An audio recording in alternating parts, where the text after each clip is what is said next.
بسم اللہ الرحمن الرحیم۔ آدمی کے جھوٹا ہونے کے لیے اتنا ہی کافی ہے کہ وہ ہر سنی سنائی بات پر یقین کر لے۔ زندگی کی درازی کا راز صبر میں پوشیدہ ہے۔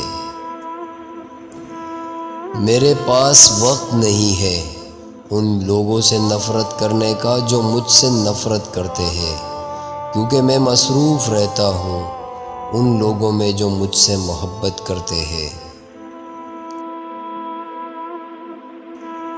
نادان ڈول کی مانند ہوتا ہے، بلند آواز ہوتا ہے مگر اندر سے خالی ہوتا ہے۔ کبھی بھی بے وقوف کو اپنا رہنما نہ مانو، خواہ دنیا میں عقل مند نہ رہے، کیونکہ خوبیاں کبھی خامیاں نہیں بن سکتی، اور نہ ہی اچھی چیز کی عدم موجودگی میں کوئی بری چیز بہتر اور اچھی ہو سکتی ہے۔ آدمی کے علم کا اندازہ تو ایک دن ہو ہی جاتا ہے، لیکن نفس کی خباثت کا پتہ برسوں بعد بھی نہیں لگتا۔ جو انسان دوسروں کے غم سے بے نیاز ہے، انسان کہلانے کا مستحق نہیں۔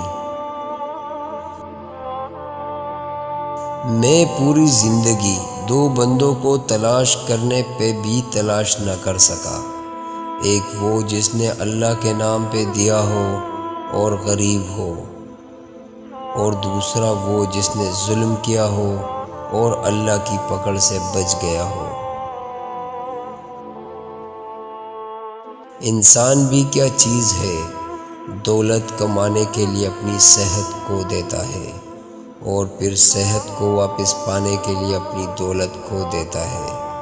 مستقبل کو سوچ کر اپنے حال ضائع کرتا ہے، پھر مستقبل میں اپنا ماضی یاد کر کے روتا ہے۔ جیتا ایسے ہے جیسے کبھی مرنا ہی نہیں، اور مرتا ایسے ہے جیسے کبھی جیا ہی نہیں۔ شیخ سعدی رحمۃ اللہ علیہ اور ان کا بیٹا تہجد پڑھ رہے تھے۔ دعا کے بعد بیٹا بولا، بابا جان سب سو رہے ہیں اور ہم عبادت کر رہے ہیں۔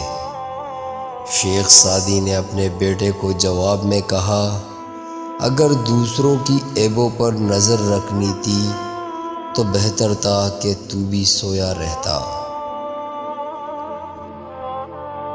عقل مند اور بیوقوفوں میں کچھ عیب ضرور ہوتا ہے، مگر عقل مند اپنے عیب خود دیکھتا ہے اور بیوقوفوں کے عیب دنیا دیکھتی ہے۔